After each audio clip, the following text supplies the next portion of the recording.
एक बार पहाड़ों में बसे एक छोटे से गांव में मीरा नाम की एक युवती रहती थी। वह अपनी सुंदरता, दयालुता और आकर्षण के लिए जानी जाती थी। मीरा की शादी एक प्यारे आदमी से हुई थी, लेकिन जैसे जैसे समय बीतता गया उसकी सुंदरता फीकी पड़ने लगी और उसके पति का ध्यान गांव की किसी अन्य महिला की ओर जाने लगा। ईर्ष्या से व्याकुल होकर मीरा का हृदय कड़वा हो गया। एक तूफानी रात में गुस्से में मीरा ने अपने पति पर विश्वासघात का आरोप लगाते हुए उसका सामना किया। उनके तर्क की गर्मी में उसने उसे धक्का दे दिया और वह रोते हुए जंगल में भाग गई। खोई हुई और टूटे हुए दिल के साथ वह जंगल में भटकती रही, जहां उसकी नजर एक अंधेरे भयानक कुएं पर पड़ी। पीड़ा से व्याकुल मीरा कुएं पर झुक गई, लेकिन उसके नीचे की जमीन खिसक गई और वह कुएं में गिर गई।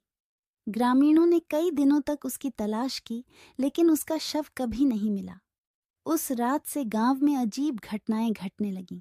जो लोग जंगल के पास जाते थे वे बिना किसी निशान के गायब हो जाते थे और कुछ दिनों बाद उन्हें कमजोर और भयभीत पाया जाता था, जबकि उनकी जीवन शक्ति खत्म हो चुकी होती थी।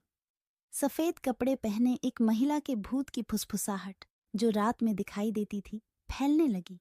ऐसा कहा जाता था कि मीरा, जो अब प्रतिशोध की भावना से ग्रस्त थी, चुड़ैल बन गई थी। उसकी ईर्ष्या और दर्द ने उसकी आत्मा को विकृत कर दिया था और वह पुरुषों को अपने भयानक असली रूप को प्रकट करने और उन्हें उनके पिछले गलत कामों के लिए दंडित करने के लिए जंगल में ले जाती थी। उसका चेहरा मुड़ा हुआ और पीला था, उसकी आंखें खोखली और काली थीं, उसके बाल उलझे हुए और जंगली थे। ग्रामीणों ने लोहा पहनकर या पवित्र ताबीज लेकर अपनी रक्षा करना सीखा, क्योंकि ऐसा माना जाता था कि चुड़ैल लोहे का स्पर्श सहन नहीं कर सकती। फिर भी चुड़ैल मीरा की कहानी ने पीढ़ियों तक गांव को परेशान किया। प्रेम की एक डरावनी याद क्रोध में बदल गई।